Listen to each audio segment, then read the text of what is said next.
I say good morning, St. Louis. It's a beautiful Saturday morning. I decided to come out and I'm gonna talk. I'm gonna talk just a minute. I might go a little deep, but you gotta bear with me. Might as well get yourself a cup of coffee, maybe a piece of toast, and listen to what I'm gonna convey. I think it's important that we seek to get an understanding of what's actually going on, because if we don't get an understanding, we're going to continue to perish. We're decaying. I don't think you really understand. Many of you think it's normal. Many of you actually think that it's normal for you to be born and subsequently later die. You think that's normal. That's not normal. That's not normal. Now, the reason many of you think it's normal because you hadn't reached the level of mind to know that it's not. So you can only think at the level of your mind. If your mind is undeveloped and perishing every day, you're going to think that everything is okay because you can't go beyond your level of decay. So what we must begin to understand is that it's much deeper than we've been able to understand. So I'm going to travel as far as I can without confusing you. And I'm hoping that we can come to the realization that we all have the potential and the ability to travel much deeper than we've traveled. And it doesn't make a difference if you have a disability. I think the disabilities are coming from the mind that's undeveloped. And not only that, those that have disabilities are not far away from those that don't, because those that don't have disabilities also, it's just that they don't think they do. And the reason they don't think they do is because they're basing it upon you or some that have the disabilities, and they're measuring themselves with those that they think have. But unfortunately, the vast majority of humanity today have disabilities. In other words, the mind itself hasn't reached full development.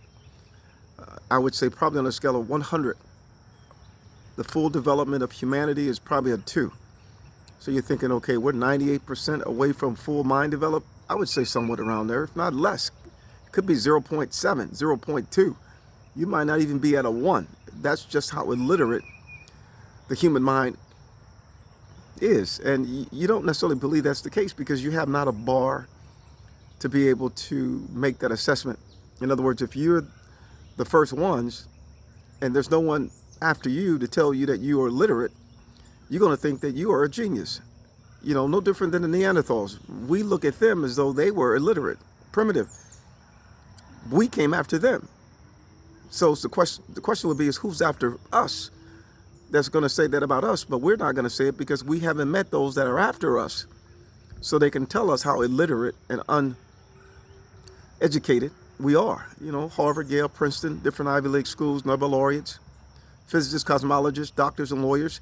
You seem very intelligent, and you seem intelligent to those that are illiterate because you're also illiterate. I'm not trying to make light of how we are, unfortunately, but we have to reach that full 100% of mind development, because if we don't, your mind is not going to necessarily be able to warp space and time at absolute zero minus friction and heat for you to be able to think and see things that you can't even perceive because you have not the ability to perceive them because you're going the wrong way.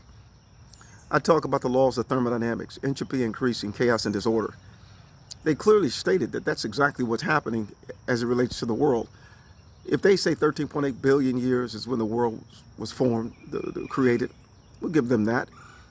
And anything thereafter, the Big Bang as they call it, is symmetrical. In other words, conservation of energy up to this point, which is 4.4 billion years, human organism. So that means that we're in a closed system, closed. And as a result of being in a closed system, the system can only decay within the system unless you can create a perpetual motion machine and break the hell out of the system. The question is, how do you create that perpetual motion machine? This is what I believe is going on. I'm going to just break it down as best I can without confusing the hell out of you. Excuse the language. We just have to get, because our young men and women are dying. And the reason they're dying is because they were never informed from birth. Just like you were never informed from birth. Your parents were never informed. So you follow the trajectory towards death. We start following religion, rituals, witchcraft, voodoo, Old Bear, and all this darkness, manipulation. And it's not necessarily you, it's what's got you. It's what's controlling you and manipulating you outside your awareness. We must break out of that system. And in order to break out the system, you're going to have to strengthen in mind, because without the mind you can't break out, because all you are is a mind having a physical experience in what they call 3 dimensions of space and 1 dimension of time. The mind is what is actually making the assessment of what it sees, and if the mind is not strong enough, it's not going to see deep enough to know that there's more to see. So as a result, being that it can't see deep enough, that mind is going to continue to perish until it strengthens beyond the system in which it dwells, which is the laws of thermodynamics. Entropy increases, chaos, disorder. Think about it: birth, kindergarten, middle school, high school, college, marriage, children, job, retirement, nursing home, the grave. Now, many of you thinking that's a good life because Pata died at 15. I'm living to be 80. No, you're dying. Pata wouldn't have died if Pata's mom and grandmama and great-grandmother would have known the truth and they could have went the other way. The noise is killing us. The noise. It's negative energy that's causing your neurons and synapses within your mind to be unable to be able to discern or see beyond space and time. So you're trapped in a system. Everything is what we're building, from flight to propulsion to trying to go to the moon, trying to go to Mars, trying to colonize another planet, is wrong. Now you're thinking, okay, why is that? The mind that's making the assessment to take that trip is undeveloped. So the undeveloped mind is going to think it's right until it becomes developed. Then it's going to acknowledge and recognize that it was always wrong. Until then, it's not going to know. How can you know when you're dying every day? If you're losing power every day, you have not the power to know that you didn't have the power. Think about it. Come on now. It doesn't make a difference if you have a PhD, JD, MD. You could be a high school dropout. It doesn't make it. You just have to go deeper in thought. You have to go deeper. And the thing is, once you go deep enough, your mind is going to subsequently take over and seek what it needs to seek in order to understand itself. Now let's go to school for a second. I got a few minutes. Antimatter and matter. Okay, the Bible says flesh and blood can't enter the kingdom. Flesh and blood. Do you know what that means? You're thinking, well, my body, it feels like it's got some skin. It's flesh. You don't understand. You're touching your arms or your legs trying to feel flesh. You're encoding it with your mind, and subsequently it feels like flesh. You're in a matrix, in a game. You're in an actual system. It's just like playing a movie going forward and then rewinding it going backwards. We have to understand that what we think is true is not true. Now, who cares whether or not we're ones and zeros, binary, superposition, on and off, if we pixels, or as long as we can understand it, we can subsequently become perfected. If we don't understand it, we're not going to become perfected because we don't understand. So we can't necessarily build our mind strong enough to make a more developed system, which is minus friction and heat. Now let's go to school. Proxima Centauri is the closest star, 4.2 light years away. Okay? Now, it's difficult for us to reach that star system based upon the propulsion. In other words, you're looking at Voyager 1, probably one of the most powerful man-made rockets ever built. It travels at about 35,000 miles an hour. It can't reach Proxima Centauri. It can, however, it would probably be 30,000 years before it reaches Proxima Centauri. However, if it reaches Proxima Centauri, 30,000 years, do the math. You're 50, 60, 70 years old. You would not even see it at all. So therefore, in your lifetime, it couldn't reach it.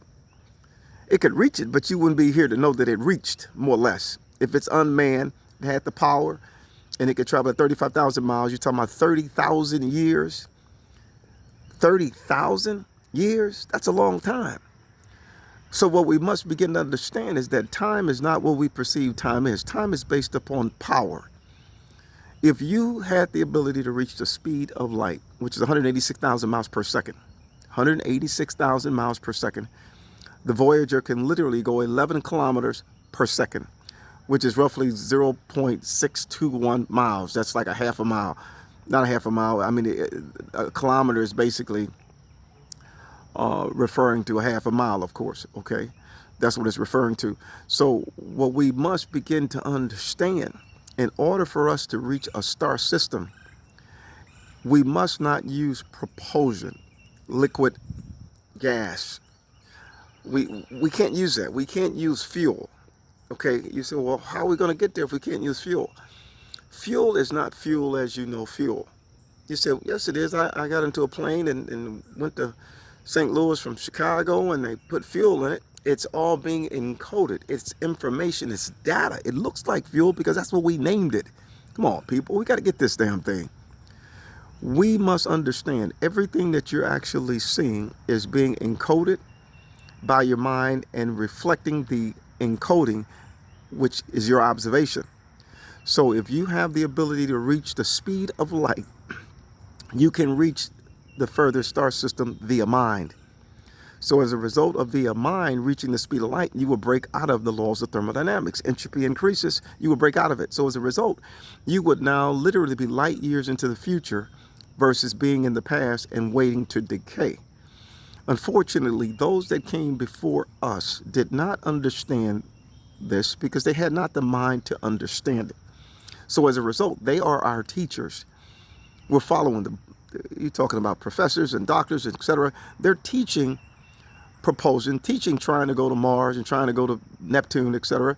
But they don't realize that Neptune and Venus and Mars, they're in your mind. Nothing is outside you. You say, well, got to be outside me. Well, I went to Lambert Airport, got in a plane.